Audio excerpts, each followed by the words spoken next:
defined structure, preventing the respondent from own interpretation of the questions. It would allow more control over the interview process, and people with no or low literacy levels could be interviewed, and it would allow the interviewer to explain the question if unclear to the respondent. These are questions we have asked to the shopkeeper to find out the relevant places from where samples were collected. Question number 2, type of sample collected. Question number 3, type of consumer using the sample. Question number 4, from how long the vendor is selling the sample, mode of handling the sample.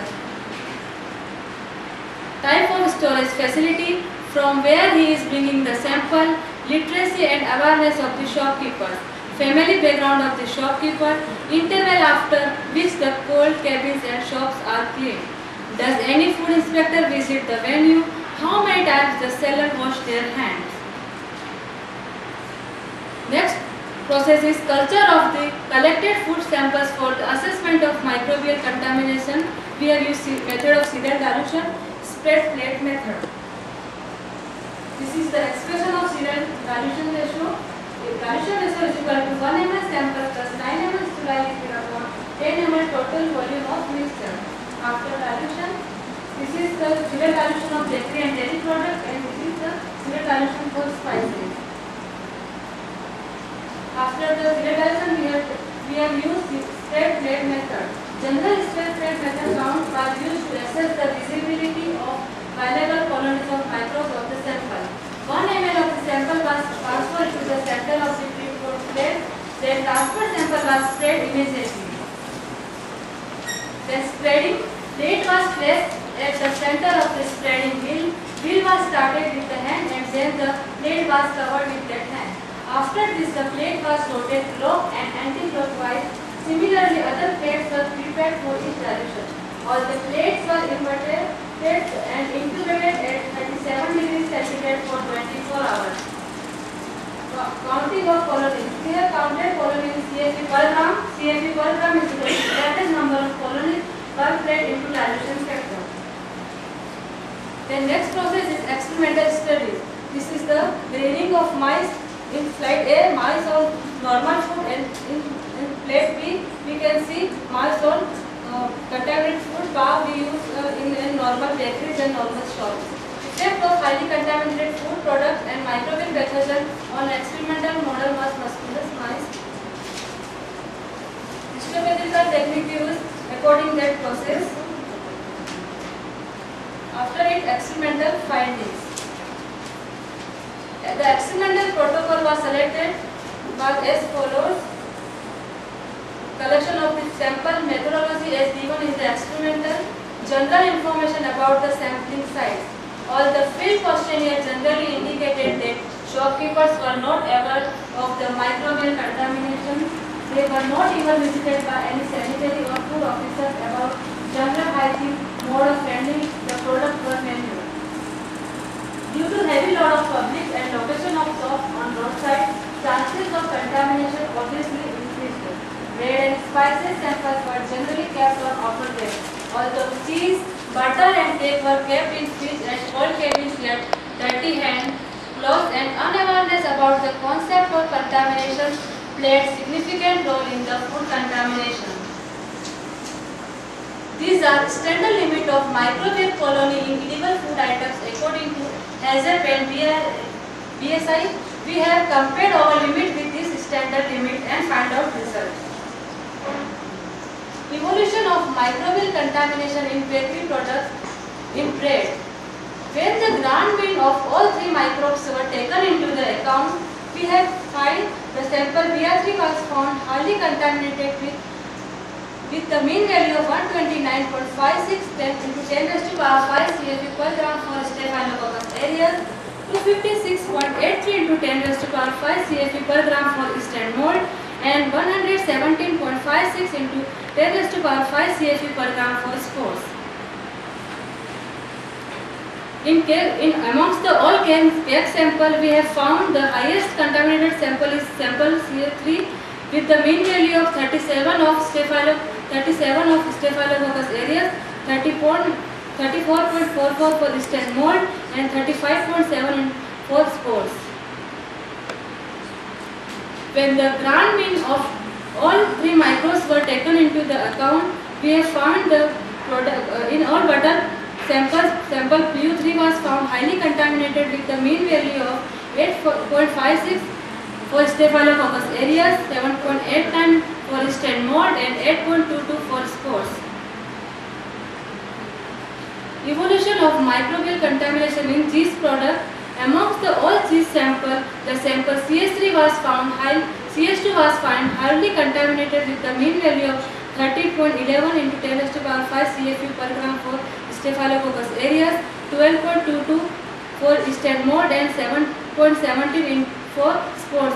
Mean values are in 10 raised to power 5 CFU per gram. Evolution of microbial contamination in spices chili. Amongst the all sample of chili, the sample CI3 local sample was found highly contaminated with the mean value of 11 into 10 raised to power 5 CFU per gram for Staphylococcus aureus, 105 into 10 raised to power 5 CFU per gram for yeast and mold, and 25.44 into 10 raised to power 5 CFU per gram for spores. Evolution of microbial contamination is coriander sample. Amongst the all coriander samples, sample CO3 was found highly contaminated with the mean value of 12.56 into 10 raised to power 5 CFU per gram for Staphylococcus aureus, 16.78 into 10 raised to power 5 CFU per gram for yeast and mold, and 14.67 into 10 raised to power 5 CFU per gram for spores. In turmeric sample, we have found sample PU3 was highly contaminated with the mean value of 10.67 into 10 raised to power 5 CFU per gram Staphylococcus aureus, 16.39 into 10 raised to power 5 CFU per gram for yeast and mold, and 13.39 into 10 raised to power 5 CFU per gram for spores. When all the 20 samples along with the areas were observed, BR3 sample of bread was found highly contaminated with the 229.10 raised to power 5 CFU per gram of Staphylococcus aureus, 256.83 into 10 raised to power 5 CFU per gram for yeast and mold, and 217.56 into 10 raised to power 5 CFU per gram of aerobic spores. Result indicated the predominance of Staphylococcus spores, fungi and mold in the complementary foods commonly used in Udaipur due to improper handling, packaging, storage and processing in unhygienic condition, which indicates that the level of contamination of food were very high when compared to international standard. This is the need for caregivers in the region to adopt strict hygienic practices. Evolution of effect of contaminated food on mammalian model mus musculus, Swiss albino mice. These are morphological abnormalities during the feeding stage, gradual loss of hair with the skin exposed, deflected feet, change in the structure of snout, change in the posture and tail, and abnormalities in feet and overall body contour. We can see gradual weight loss in the body weight of the Swiss albino mice with the contaminated food after 15 days, 13 days and 45 days. The morphological symptoms were enough to judge the extent of damage in the internal histoarchitectural design, since the external symptoms always an outcome of internal changes. Hence, vital mammalian tissues were targeted for the effect of contaminated food. Then we have done histoarchitectural studies of intestine, liver and kidney. This is the normal histoarchitecture of TS of intestine fed on normal food. This all we can see all the part of intestine are well arranged and in proper size. We can see here the well arranged brush border, columnar epithelial cell, normal size of lobate cells, normal size in nucleus, then well developed lamina propria. In this structure, we can see the intact nature of two villi with densely packed columnar columnar epithelium, brush border, lobulate cell, muscular layer and lamina propria. In this structure, also all the structure was proper and arranged. This is the columnar epithelium, nucleus, Brunner's gland, crypt of tuberculum and submucosa. TS of intestine of Swiss albino mice fed on contaminated food after 15 days. We can see after 15 days, we can see many changes in the structure of intestine.